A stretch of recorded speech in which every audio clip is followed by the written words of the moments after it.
Hey everybody, welcome back to the Booth Review. So, we are going to review our first Oscar nominated movie, which is 1917. So, this is a war movie. So, it is following two corporals, one Schofield, one Blake, and they're given orders from up top that they have to cross enemy territory so they can try to stop a attack on so they don't get trapped and all of them perish. So, it's a kind of interesting movie. So Timmy's going to talk a little bit about it Yeah, right now. so with 1917, we have George McKay playing the role of Schofield, Mm-hmm. who is partnering up with Dean Charles Chapman, who is playing the role of Blake, and they're actually trying to, like you said, deliver a message to stop an Yeah. attack from their forces that are just leading into a trap. Yeah. Unfortunately, they didn't have cell phones back then, so they couldn't. No, and they said like the enemy lines, they have telephone wires and the enemies cut their lines, which is why they had to send these two guys across the enemy lines so they could try to like deliver it, and it's within like 24 hours. So these guys had to like book it like miles across enemy lines, and they're just like okay, that sounds like a great plan. Yeah. I mean, so they set off on this journey, really, this very short journey. Yes. To save these men from being trapped and being killed, essentially, because they're going right into a trap that's going to probably wipe out the entire brigade, which is 1,600 men, I believe they said. 1,600 men. And one of them happens to be Blake's brother, big brother, in the brigade that's leading the charge for this attack. So of course he feels it. So he's like, "Let's go," and the other guy's like, "We should probably like think about this and like make up a plan." He's like, "The plan is we gotta get there. Let's go." Real quick, just for you Game of Thrones fans, Dean Charles Chapman does not kill himself falling out of a window in this one, so you're fine. Just had to put that out there. No windows for him. Oh. But he does go on this journey with the other guy, and it is. I mean, visually, real quick, it's a stunning looking movie. It really is, and everything is done with a single camera, one take, essentially.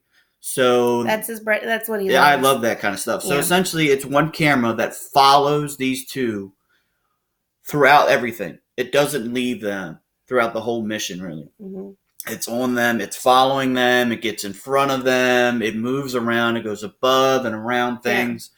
Yeah. And it's really quite impressive. I mean, you had to have done this through with a lot of wires and stuff like that to get the camera movement that they needed for this, to pull off essentially what is like a mission into a battle in one take. Yeah. Which is really impressive. My favorite clip, which is what I've been waiting for since I've seen this trailer. So the trailer opens up with like everything, and then it ends with like the guy running through the field, and then it's like 1917. And you're like, you know that this clip means something, and I've been like waiting to see like what it was. And it's pretty spectacular. And I was like, yes, this is what I wanted. So I'm not a war movie buff. Like I'm like, what? It's fine. It was good. I am. Yes. So the story was okay for me, personally. I think they could have did a little bit more.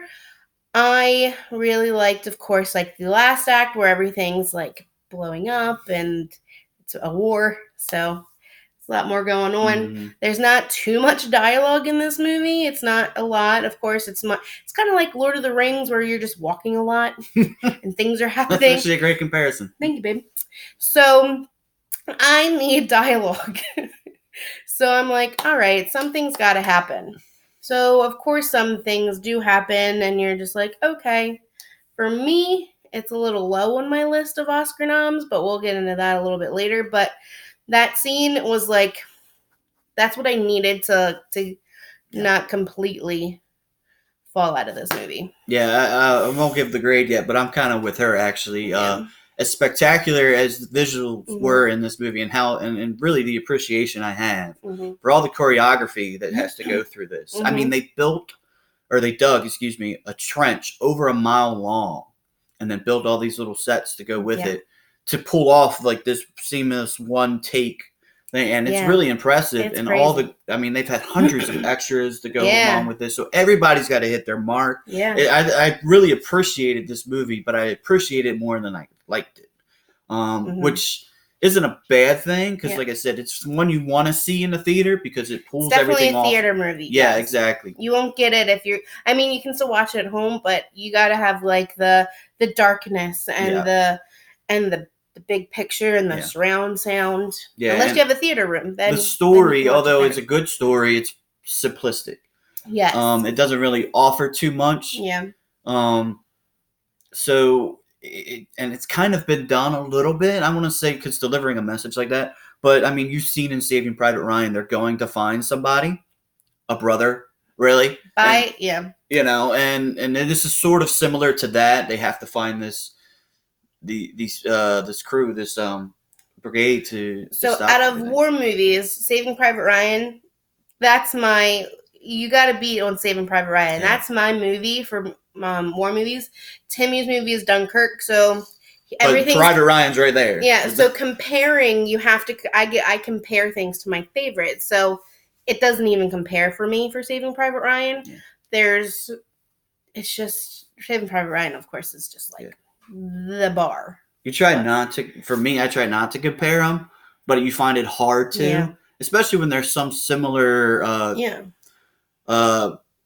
Back behind the scenes, people that worked on this movie that did work on other movies, just like Dunkirk. So Dunkirk's editor won the Academy Award for that movie, and then he was back for this one. Now there are edits. When I say there's one take, it's literally following these people through, but there are edits because it takes place during 2 days essentially. So there's very few edits and very seamless. And one of the things they do to mask it is basically in one of the scenes, the main character gets knocked out. So he gets blacked out. So the screen gets blacked out. And when you come to, we're basically right as dawn is hitting. So it's dark. And that whole sequence, by the way, was my favorite, actually. It was good.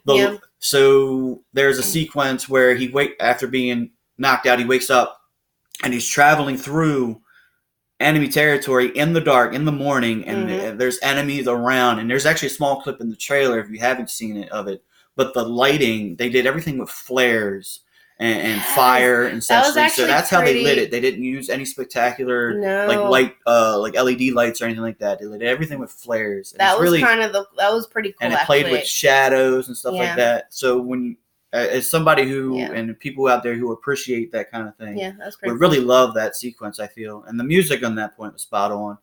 Although the music at some points missed the mark for me, the score, and I know it's nominated for Best Score for the Academy Award, which is great, and I think it's one of the better ones of the year, but there are times that it missed the mark for me.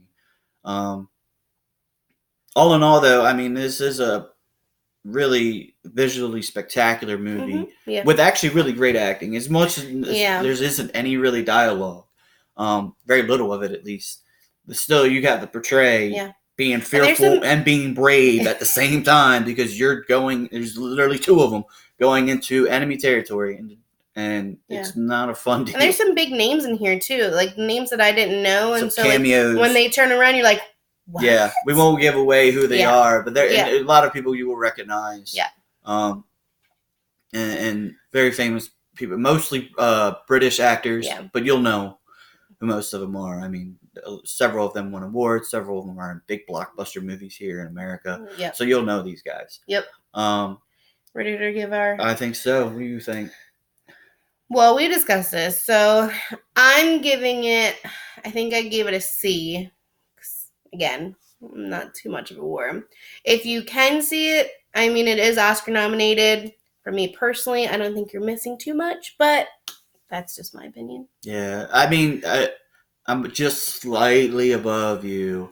I'm debating, it's in the C plus B minus range, and I give it the B minus range just because there are visually things in here that are just stunning, and you can't help but just go, whoa. When you look at the screen for this movie. But there's just too many, it's just too simple for me. I wanted a little bit more, and it wasn't really enough emotion Yeah. And it didn't really make me feel too much besides just being awed by everything. And really in a war movie, and you get these great emotions a lot of times with these soldiers, and you want that to portray through, and it just didn't hit the mark for me. Yeah. And I think that has to do more with some of the situations they were put in. And it was kind of like, not so much the acting, because I think the acting was actually really good especially the two leads. They're two young guys, so you're going to probably hear a little bit more from them, but nothing spectacular. So I'm with you. I'm in the C+, B- range. Yeah. Really. Well, that was our first Oscar one. So make sure to subscribe and comment and like for us, and stay tuned for the next movies that we're reviewing. Thanks, guys. Always comment. Bye. Bye.